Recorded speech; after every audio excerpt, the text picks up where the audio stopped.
Hello and welcome back to Florida Foodie. I'm your host, Candace Campos, along with our producer, Thomas Mates. Hello. America is known for many iconic foods, but most people would not count tea among them. Well, a pair of Central Florida brothers are looking to change just that. They are making the push to bring Yaupon tea into the mainstream. The tea was pretty common among indigenous people and later those who colonized the southeastern portion of the U.S., but it ended up slipping into obscurity. Well, these brothers are now trying to bring it back while also educating people on its cultural significance. So we are happy to be joined by Bryon White, the co-founder and CEO of Yaupon Brothers American Tea Company. Welcome. Hello, thanks for having me. I feel like I just went through like a history lesson about this tea. You did. I love this idea. So where first did you come up with let's make tea out of Yaupon plants? Yeah, so I'm a plant nerdy person. I'm really into indigenous plant species, especially here in Florida. And as an aside to that, I'm really interested in how to commoditize and commercialize indigenous plants because, a lot of what we consume on a daily basis is imported. And a lot of that is not super sustainable. So I came across Yaupon several years ago, and I started reading about it because I'm a nerd. Right. And I didn't discover it. It was common knowledge in some circles, but I learned that Yaupon is our only native caffeinated plant species in America. So we import all of our caffeine. We consume 150 million cups of tea every single day in America, and all of it comes from somewhere else. So I thought that this was a really great opportunity to explore a caffeinated alternative beverage that is grown right here in America and Florida. And you were saying that before we started taping this, that this plant is very well known. It's a salt-loving plant. What does that mean? Yeah, so I'm from New Smyrna Beach. We're salty people. A lot of people in Orlando come over and visit us on the weekends. But I first found Yaupon in New Smyrna where I live. It's growing right across the street from my house. It's a plant that really enjoys a salty environment. And we had a hurricane blow through, and there was a lot of saltwater intrusion into the woods that killed a lot of vegetation. So a lot of the trees and plants were kind of dead and sad looking. But there were these spurts of green just popping out of that dead stuff, and that happened to be the Yaupon because it was unaffected by the salt water. Wow. So I was just really fascinated with it, and I wanted to learn about what plant that was, and that's how I became introduced with the plant that now our tea is made from. So when you were learning about it, you discovered that at one point it was used as a beverage, but it was widely used by the indigenous people of the area. Yeah. What exactly did they use it for? How did they come to it? What do you know about its history? Yeah, so prior to colonialism here in Florida, maybe 600 years ago, there were upwards of 1 million indigenous people living on the Florida Peninsula. So it wasn't like a smattering here and there of backwoodsy cultures. These were deeply ingrained civilizations that had inhabited Florida for thousands and thousands of years. Matter of fact, there have been human beings inhabiting Florida for at least 8,000 years, probably longer. And that entire time, they were consuming Yaupon, not just as a food and a beverage that was caffeinated and gets you all fired up in the morning, but also as a medicine, and most importantly to them, as a sacrament. So they considered Yaupon to be a ritualistic ceremonial purifier that helped purge and cleanse the body, the mind, the spirit of all sorts of bad things. So that was the real important role that Yaupon played. But even today, there are several indigenous tribes throughout the U.S. that still incorporate Yaupon into their various ceremonies and rituals. So how did you start incorporating this into a business? So, this is something that you started researching. Then you said, let me make a tea out of it. And then this company just bloomed from that? Well, I just knew that it would be an easy way to make tons of money. Smart. But Smart. of course it wasn't, right? And I'm an entrepreneur, which means I'm too dumb to quit. Right. So, I was like, oh, this is cool. I'm just going to make a tea business, guys. I don't know anything about business. I didn't know anything about food. I didn't know anything about entrepreneurship. So it's a real rude awakening that happened very quickly. But like I said, too dumb to quit. At the time, this is about 12 years ago, there was zero commercial supply of Yaupon tea available. So you couldn't go online and buy it. You couldn't buy it in a supermarket. There was just no way for consumers to access a product that was made from Yaupon. You could go to a nursery and buy a plant, but that's about as close as you could get. So we really had to build a supply chain from the ground up, which took a really long time and a lot of blood, sweat, tears, and other people's money. Yes. But nowadays, we produce about 10,000 pounds of Yaupon leaves a year. And we sell our tea products all over the world, including all Whole Foods markets in the state of Florida. So it's really grown. People really enjoy it, and I think that they identify with it as being a product that's from here. Right. They can be proud of and understand. So, Yaupon Brothers, you're not alone in this. Yep. Your brother, his name is, I'm sorry. Kyle. Yeah. Kyle White, yes. So what role did he play in this? You're doing all the research, learning all the plant nerd stuff, as you put it. So what's his side of things? Yeah, so I mean, this harkens back to that time, frolicking around in the woods, just nerding out over plants. And I'm the nerdy plant guy, not him.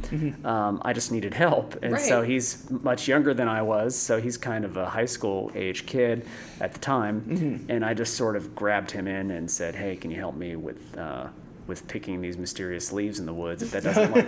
That's not weird. Yeah, right? I know. Do some grunt work.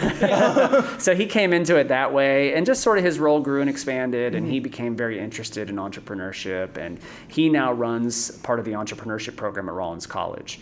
So he's kind of grown the business in that way, takes care of a lot of our sales, and is still involved in the day-to-day operations. And then we have another co-founder whose name is Mark Steele that's been with the business since the beginning as well. And what's been his role in that? He started out as my brother's mentor. So in his school, they had like student motivators, and you'd have to have a successful person come in and help you through whatever tribulations you face as a high school student. So that was Mark's role, and Kyle told him that he was in the woods with me picking leaves, and of course that like alerted his, this doesn't, like anytime your older brother is saying, come pick herbs in the middle of the woods, like throws up a bunch of red flags, So he became really interested, and of course once he found out what we were doing, he just was sort of enamored with it and has been with us ever since. And speaking of schools, I mean, you guys are also working with the University of Florida studying Yaupon. So, I mean, not only are you guys making a business, but it seems like you guys are really, trying to feed the future of this plant. Yeah, so starting with the citrus greening crisis, which has impacted so many citrus growers in the state of Florida, and we've lost 40,000 plus jobs due to that catastrophic pathogen that came here on shipping material. We started thinking about offering Yaupon as an alternative crop to Florida farmers, and that's really taken off. So we've planted about 70,000 trees just in Florida alone in the past year. Some of those are old citrus growers, some of them are growing other things, but the idea is the farmers grow it for us, and then we purchase all of the output and use that to create our products. So we really look at it as a new industry for not just Florida, but the Southeast in general, because farmers can grow something that's evolved to thrive here in our climate. It's not a non-native crop. It's something that has evolved to be very successful in our area. So how many farmers does that translate to? We said about 70 some odd thousand plants. We have about 20 farmers signed up right now. The largest farm we have has about 20,000 trees, and then they go down from there. Some of them are really small, 1,000 or 2,000 trees, some of them somewhere in the middle. But it's not just in Florida. I mean, we have a whole another operation in the Mississippi Delta. It's called Yazoo Yaupon. We've got several thousand trees there. And we have other farms all throughout the Southeast. So mostly in Florida, we started here, but it's since expanded to encompass other regions as well. So let's talk about the product. It's a salt-loving plant, so is it a little salty? What does it taste like? Can you compare it to another tea, or do we not do that? We can do that. Okay. I mean, I think it's good to compare it to tea because most people know what tea tastes like. Right. It is a salt-loving plant, but it doesn't taste salty, so you don't have to worry about some salty tea. It didn't sound very good to me. It tastes a lot like the tea that you're used to, but one major difference is that Yaupon is not bitter at all. So it has much less tannin than traditional tea, which tea is its own plant called Camellia sinensis. That plant has a very high tannin content, which makes it bitter and astringent. Yaupon has a lot less tannin than tea, so it doesn't have that astringency. So that means a couple things, right? A couple big differences. can't oversteep it, so you can steep it as long as you want and water as hot as you want, and it will never get bitter like tea does. Okay. It also won't stain your teeth because that's what is doing it is the tannin. So I think those are two positive attributes Very that it much. has against tea, but otherwise the flavor is quite similar to, like a green tea. Yeah. And what's the caffeine content like? About the same as tea. Oh, okay. So maybe a third less than coffee.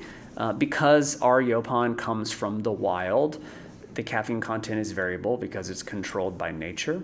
So it depends on a lot of things, like how much rainfall do we get, how hot was it, blah, blah, blah. But generally speaking, it's between 30 and 60 milligrams a cup. Got it. A healthy smattering of caffeine, but not so much that you feel jittery Yeah. and you crash. Not to mention, aside from caffeine, Yaupon has other stimulant properties. So one compound that it contains is called theobromine, which is related to caffeine, and that is the thing that makes you feel nice when you eat chocolate. So you eat chocolate and you're like, That feels good. Yeah, I love life right now. Yeah. But that's part of it's because chocolate's awesome, but another part is that it's actually a chemical response in your brain to something that's naturally in chocolate called theobromine, and that is also naturally in Yaupon. So you want to feel good? Drink this tea. Yes. There you go. I like Yes. that. So Sorry. Feel amazing. Look at that. we were talking about the new production facility. This is some big news. Like this is something that's up and coming. So let's Yeah. talk about this new production facility and the cafe. Oh boy. Okay. Yes. So we did just open a brand new tea factory. It's in Edgewater, which is just to the south side of New Smyrna Beach, maybe 10 minutes south of there. We used to just have a manufacturing facility, and that's it. It was very small. We outgrew it a long time ago. And because we were so crammed in there, we couldn't show people what we were doing, which we really wanted to do. But it wasn't safe or appropriate, to have people in this crammed manufacturing space. So we designed this new facility with the intention of having people come in and actually seeing the process of An what we education, do. because really, Yeah. you're a nerd at heart with these I'm a plans, nerd at and heart. you want the nerds to come in. I want to and spread see. the love. Yes. I think consumers these days, they really want provenance and authenticity in their food. True. They want to see who's making it, where is it being made, what's going into it. So that's how they trust the process. So we really wanted the ability to bring people in and show them, that what we're doing is clean and healthy and something you could trust. So that's what you can do now. You can go to our factory, which is at 504 Pullman Road in Edgewater. We're open for tours every day. And then we have a cafe and a gift shop attached to it, so you can try all the teas. We feature a whole suite of other locally produced products there. So, lots of good stuff. We're trying to incorporate the community. We want it to be a community-focused space. We have a whole demonstration garden there, so people can see all of the different forms of Yaupon that are available. And it's just sort of bringing the community in to be a part of what we do. What's been the reaction from the community so far? Super positive. I mean, we were kind of hyping it up to get people excited, but I think that it worked. Especially in New Smyrna, but even in Orlando, I feel like our brand, our Yaupon Brothers brand, has become sort of ubiquitous. Like people know what we do, at least they have an idea. So I think that people are really excited about having the ability to actually come see it and be a part of it. So you were talking about in the cafe, there's different flavors and things like that. So what's like your big seller? Just the plain Jane, the fire roasted? The OG. Yeah, what's the OG? I would say the OG is the American Green, because Green, that is okay. just Yaupon, nothing else added. There's no heat. It's very minimally processed. It's all certified organic, so super clean, raw ingredients. The fire roasted, which is the one that's here, is really popular. It's our most popular brand on Amazon. I don't know why that is, but it is. And it's really something we created to try and pay homage to indigenous people and how they processed and prepared Yaupon historically. So they didn't have a way to a fancy facility to dry out leaves over time in this very elegant, low and slow process. They had to do it quickly. The leaves would spoil. So they would roast them over a fire until they reached a smoke point, and then they would put liquid over top of that and just boil it. And that's what became known as the black drink. And our fire roasted is sort of meant to be reminiscent of that. It's not exactly the same, obviously, but we just want to sort of enlighten people that process existed. Yeah. And have you had indigenous peoples or indigenous tribes in the area reach out to you and express any sort of feelings about this process that you guys have undertaken? Yeah, I mean, we haven't had a lot of indigenous tribes in Florida reach out to us because there's simply not that many. Right. Like you have the Seminole and the Miccosukee in South Florida, but that's pretty much it. I mean, there were a whole civilization of indigenous tribes before the Seminole and the Miccosukee. Like in our area, they were called the Timucua. If you went a little further south, they would be the Aussie, the Calusa, the Ocala, the Agua Dulce, the Patano, the Apalachee. Like these were all groups that existed for thousands of years, them and their descendants. But we do work with indigenous groups all throughout the United States. So we support directly through our sales pipeline. So if you buy tea on our website, part of the proceeds go to an indigenous-run nonprofit that's called NATIVES. That's the North American Traditional and Indigenous Food System. So that is a chef, a Sioux chef, an Oglala Sioux chef in Minneapolis. He has a restaurant there that is all indigenous ingredients called a Wamni. So that's like really legit. I mean, I think Esquire and New York Times just named it one of the best restaurants in America. So it's a big deal. But he's really painstakingly gone all throughout North America, not just what is today America, but all throughout the continent, and pieced together, lost indigenous cuisine. It's like, yeah, there's Italian cuisine, there's Mexican cuisine, there's German cuisine, blah, blah. But everybody's sort of just forgotten or misunderstood indigenous cuisine and the fact that there is actually fare, that has been consumed, like we consume food for a really long time. So it's sort of bringing back that lost art. So we support that directly. And then in addition to that, we're distributed by a couple indigenous-owned distributors. The biggest one is called Sweetgrass Trading. That's owned by the Winnebago tribe up in Nebraska. And then we have a smaller one in Oklahoma. It's called the Eufaula Indian Community Distributorship. So there's a couple different outlets there. We've done smaller things with certain indigenous groups outside of that. But yeah, I mean, I think part of it is just informing and educating people so they understand all of this history that belongs to all of us. And come to appreciate it. That's right. I mean, I've probably driven by, Yaupon plants a million times, but it's one of those things that it's like, I'm here. I've always been here. Always been there. Right. Right. And this was a plant that was always at the cornerstone of civilization. I mean, this was something that wasn't just consumed casually. I mean, it was, but it was also revered. This was a sacrament. This was like a sacred thing, So it's, in a way, restoring it to its rightful place, which has always been at the cornerstone of society, whether it's indigenous civilization hundreds of years ago or modern society today. I think it makes a little difference. It's just the fact that we should be re-examining the food that comes from here. Yeah. And have you received any interest from the state itself insofar as, seeing this as a potential replacement crop for people who have dealt with citrus greening and other issues like that? Do you think they're listening? They might. They might. You never know. I don't know. It's kind of complicated. I would say not enough, right? I mean, I think that the state, I'm not pointing at anybody. No. But I think that there's a lot of shiny object syndrome, hemp will come along or something else, and that gobbles up a lot of funding, a lot of attention. But I mean, we do work with state organizations. We've been involved with the Department of Agriculture, with what's called their Ag Innovation Work Group. I've been on that panel for a while. We've worked very closely with the University of Florida with their extension service. So yeah, I mean, there has been some promotion on the state level. Promoting Yaupon as an alternative crop isn't enough, definitely not, but it's better than nothing. Right. So what's next? What's in the future for Everything. You guys? Yes. We're taking over the world. Good. Well, I think the sky's the limit. Like, I really look at it in a holistic way. Tea is the natural first place to start for Yaupon, but Yaupon has so many applications. I mean, it could be in everything. Like, we have a beauty line coming out called Elixir. Really? That's going to incorporate Yaupon in its formulations. So this is something that, you can drink it. It's good for the inside of your body, but it's also good for the outside of your body. So this is something you could apply on your skin that has, various benefits. We look at nutraceutical value for Yaupon, beauty and skincare products for Yaupon, alcoholic products. We did a beer with Playa Linda Brewing that was served at the Food and Wine Festival at Epcot. That was really well received. Nice. We're working on a gin with Sugarworks Distilling, which is in New Smyrna Beach. And that is a gin with all the botanicals are indigenous. So everything that you would normally find, the juniper, the bay leaf, everything is our indigenous version of that. So it's really just, I think, breaking down the food system that's always been here and learning how to apply it to like a modern consumer, modern palate. How do we get regular people excited about it? How do we make great products that they want to buy? I think that's where we're headed. I mean, think about kale. 5 years ago, Kale, no one could give a what about kale. And all of a sudden it was, quote, a superfood. And, so I feel like this could actually be something like that. Sure, You could absolutely.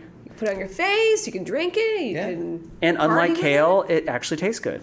Exactly. You don't have No offense. add a million We're gonna have vegans coming after us now. That's okay. It's all right. I can take it. Yeah. Are there any other indigenous plants that you're looking at to make a similar push with? Where should I be searching for these plants? I'm just kidding. I don't know if I want to reveal my secrets. I mean, there are. Like, we're working with a mint right now. That's an indigenous mint here in Florida. It's called Clinopodium, or it's known as brown savory. It's just delicious. It's a mint, so it tastes minty, but it's got this sweet quality. It's just no one's used it. It's nothing wrong with it. Right. So the idea is, it's not super easy to develop these supply chains, but it's not impossible, and I think that people will enjoy the products. So we're looking at that. We have a plant that's called Simpson Stopper. It's called Mercianthes fragrans. We distill a wonderful essential oil out of that that's very fragrant and kind of citrusy. That's awesome. So, yeah. So speaking of supplies, where can people find you online? You said that you are in some stores, and you're on Amazon, you've mentioned. So give us a breakdown of where we can find you guys. Oh, my favorite part. Shameless plug. Yes, do it. So we are in all Whole Food stores Congrats, in the that's state of huge. Florida. Yep, Yeah. so that's big. People can support us there. That really does help us because we love the products to come from Whole Foods. We do all of the tea program at all Foxtail Coffee locations. So there's, I think, 30 or 31 of those now. So we do the entire tea program there. You can find us at little retailers in Orlando, like Infusion Tea carries us. You can, of course, find us on our website, which is yauponbrothers.com. You can find our Mississippi products at yazooyaupon.com, which is YAZOO. And you can also find us on Amazon, but you notice I put that last, so buy the other ones first. Just kidding. Oh, awesome. Thank you so much for Thank you. First for teaching us all about this and creating such a great product, and I can't wait to try it. Thank you so much. Thanks for your time. Thank you for listening to Florida Foodie. We'd also like to thank our guest, Bryon White. You can find more about his business online at yauponbrothers.com. You can also find it on Facebook and Instagram. You can also find Candace Campos on social media. She's on Twitter, just search @CandaceNews6. And on Facebook, search Candace Campos News 6. Also, a big thank you to our technical producers, Derek Mosier and Ryan Haley, and our director, Chris Snyder. I'm the show's producer, Thomas Mates. Please take the time to rate and review us on Apple Podcasts and Spotify, or tell a friend about us. And you can find videos of all of our podcasts on clickorlando.com/FloridaFoodie, and be sure to sign up for the Florida Foodie newsletter while you're there.